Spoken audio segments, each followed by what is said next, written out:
ഇറാനുമായി ഒരു യുദ്ധം സത്യമായി ഉണ്ടായിരിക്കും, അത് യാതൊരു സംശയവും വേണ്ട. അത് നടന്നേ തീരും. അത് വളരെ താമസിയാതെ നടക്കുകയും ചെയ്യും. ഇറാനുമായി യുദ്ധം വന്നാൽ മിഡിൽ ഈസ്റ്റ് ഇനിയും അട്ടിമറിയും. മിഡിൽ ഈസ്റ്റ് അട്ടിമറിഞ്ഞാൽ നമ്മുടെ സാമ്പത്തിക സ്രോതസ് മുഴുവനും നശിച്ചു.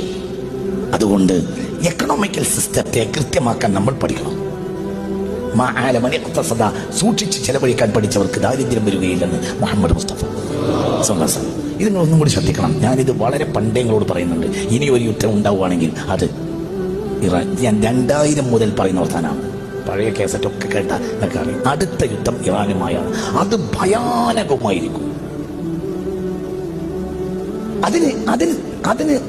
അതിനാരാ ചെയ്യുക? അതിന് മറ്റുള്ളവരാണ് ചെയ്യുക. എന്തുകൊണ്ട്? ഒരു നഷ്ടവും അവർക്കില്ല. നഷ്ടം ആർക്കുള്ളത്?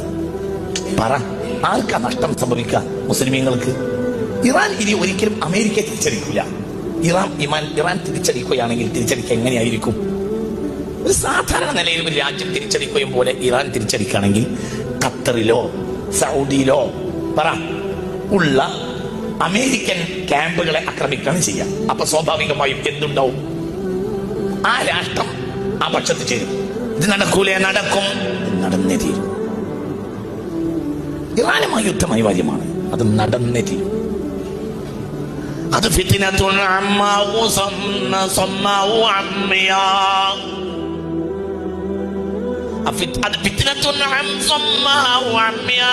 അത് കണ്ണില്ലാത്തയും കാതില്ലാത്തയും യുദ്ധമായിരിക്കും.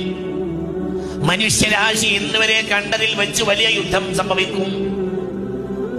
അതിന് ഇനി കാലതാമസമില്ല. സംഭവിച്ചിരിക്കും.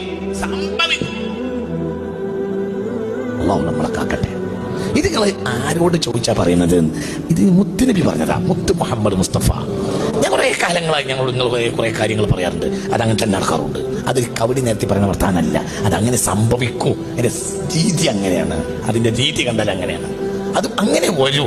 അള്ളാഹു നമ്മളെ കാക്കട്ടെ. അത് സംഭവിക്കും. അത് സംഭവിക്കും. സംഭവിച്ചത് കഴിഞ്ഞാൽ ഇനി മിഡിൽ ഈസ്റ്റിൽ ഒരു യുദ്ധം ഉണ്ടായാൽ ഒരിക്കലും എക്കണോമിക്കൽ സിസ്റ്റം നേരെ നിർത്താൻ കഴിയൂല. അത് ഏറ്റവും ബാധിക്കുക കേരളത്തിനെയാണ്. അനാവശ്യമായ ഷോപ്പിങ്ങുകളിൽ പെണ്ണുങ്ങളെ നിയന്ത്രിക്കണം.